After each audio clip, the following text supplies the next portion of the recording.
E então, eu não sou investigadora, sou garimpeira de gente. No Brasil, onde eu vivi, chamam-me garimpeira de gente. E não sou historiadora, mas tenho um bocado de história de asfalto. Então, sou uma personagem um bocadinho bizarra do ponto de vista da linguagem daqui, e sou um bocadinho bizarra quando estou lá, porque, de facto, sou portuguesa. Então, queria-vos dizer, quando eu voltei, eu fui em 75 ao Brasil e voltei no final de 87. E sofri um bocado com os contrastes entre Portugal e o Brasil, quase tanto quanto me admirou a chegada lá. Porque eu não me adaptei à oposição do tempo e do espaço, das regras e das não regras, do velho e do jovem, do novo e do clássico, da liberdade individual e dos deveres ditados pela tradição. Então aqui não há improviso, não há liberdade individual, é uma coisa muito estranha que as pessoas praticam a sua liberdade individual, e isso tudo implicou uma grande dificuldade de adaptação. Quando nós chegámos em 75 a São Paulo, uma das experiências, ou uma das novidades absolutas na minha vida foi a vivência religiosa dos brasileiros, a dimensão do fenómeno religioso no Brasil e a vivência dos católicos brasileiros. Nessa época dos anos 70 estava muito viva a influência e a presença das comunidades eclesiais de base. Agora chamam-se SEBs, mas eu continuo a dizer comunidades eclesiais de base, que eram muito... elas apregoavam o ideal do reino de Deus sobre a terra, o que era muito visível e muito plausível e muito sedutor na realidade que se vivia no Brasil. E naturalmente eram muito contestadas pelos movimentos conservadores, da sociedade e da Igreja. Havia uma ala muito forte, liderada por Plínio Salgado, que tinha movimentos CCCs, chamavam-se comandos de caça aos comunistas, que intervinham nas apresentações públicas, por exemplo, do Chico Buarque da Holanda. E havia uma música que vocês devem conhecer, do Geraldo Vandré, que dizia: o momento é agora e não vamos esperar. Vamos embora, esperar não é saber. Quem sabe faz a hora e não espera acontecer. Isso foi uma canção muito vibratória e que toda a gente cantava, e que tem a ver também com o espírito das comunidades eclesiais de base. Então esses movimentos conservadores criticavam muito uma influência marxista, porque tudo isto passava na vigência do regime militar e toda a oposição ao regime militar era brava, era armada. Por isso a minha cozinheira de São Paulo ia à Praça da Sé, liderada pelo cardeal Dom Evaristo Soares, e havia umas passeatas pelo pão e pela paz. E tudo isto eram coisas absolutamente novas para mim, que não tinha vivido preta em Portugal. Para vocês não será, porque viveram esses movimentos. Mas eu, quando fui embora em 75, não tinha vivido coisa nenhuma. Era casada, mãe de 3 filhos, ia à missa e ponto. Eu tinha estudado o grego e o latim, que me permitem exprimir-me, e falar bem português. Então, eu vou falar um pouco do Brasil. O rei nomeava o bispo. Os bispos eram nomeados pelo rei. E há uma história fundamental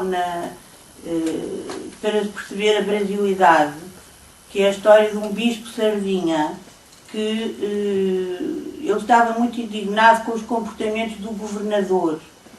E então meteu-se num navio e vinha ao reino fazer queixa ao rei daquele governador, e foi devorado pelos índios Tapajós, na costa do Brasil, em frente de Cabo Frio. E isso depois inspirou todo um movimento modernista brasileiro, que faz que, por exemplo, o Caetano Veloso pega palavras inglesas ou palavras noutra língua qualquer que não o português, devora-as e vai dizê-las faladas num português construído. E eu acredito que esta atitude da modernidade brasileira possa ser aplicada ao fenómeno religioso brasileiro, pode nos ajudar a perceber, porque é tudo muito absolutamente misterioso no Brasil. Então, o Brasil colónia tinha pequenas comunidades, era aquele território extensíssimo. O Gilberto Freire conta muito bem, na Casa Grande e Senzala, a independência daquelas comunidades cujo poder era político ou económico e que teve a sua descendência e hoje vigora nas partes mais remotas do Brasil, porque ainda existem coronéis que exercem o poder político e nesses territórios mais remotos e menos urbanizados, curiosamente, houve os grandes movimentos de contestação da Igreja Brasileira contra a política formal brasileira, porque a Igreja Brasileira tem muito fortes os dois extremos. O extremo conservador, que é representado, por exemplo, pelo atual cardeal do Rio de Janeiro, e depois o extremo progressista, que tinha uma figura maravilhosa que era o Dom Helder. Depois, daqui a pouco, eu vou-vos dizer uma história do Dom Helder Lucioso, do Dom Helder Câmara. Então, esta distância explica um bocado este individualismo do povo brasileiro, que não obedece, não há regras.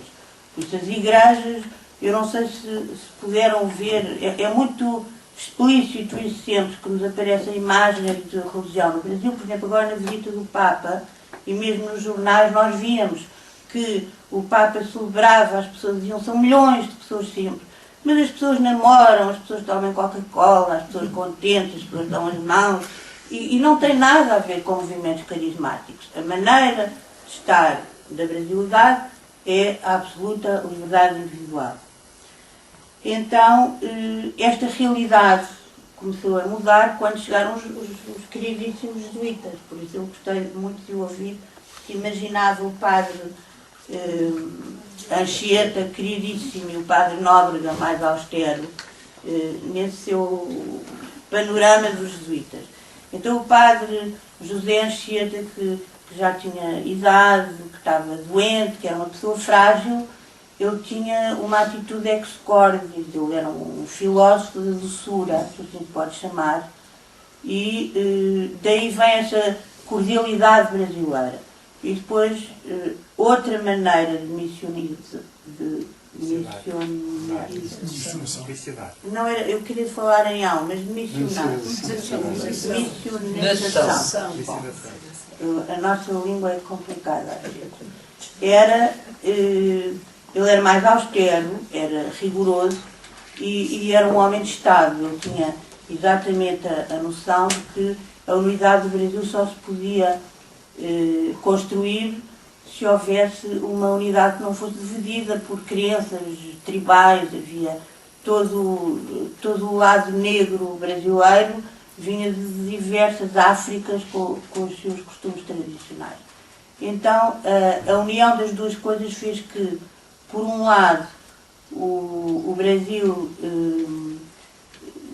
tem essa cordialidade e, por outro lado, de facto, a religião católica imperou, a catequese formatou as coisas. Nós temos igrejas maravilhosas, o culto cristão no Brasil é muito forte.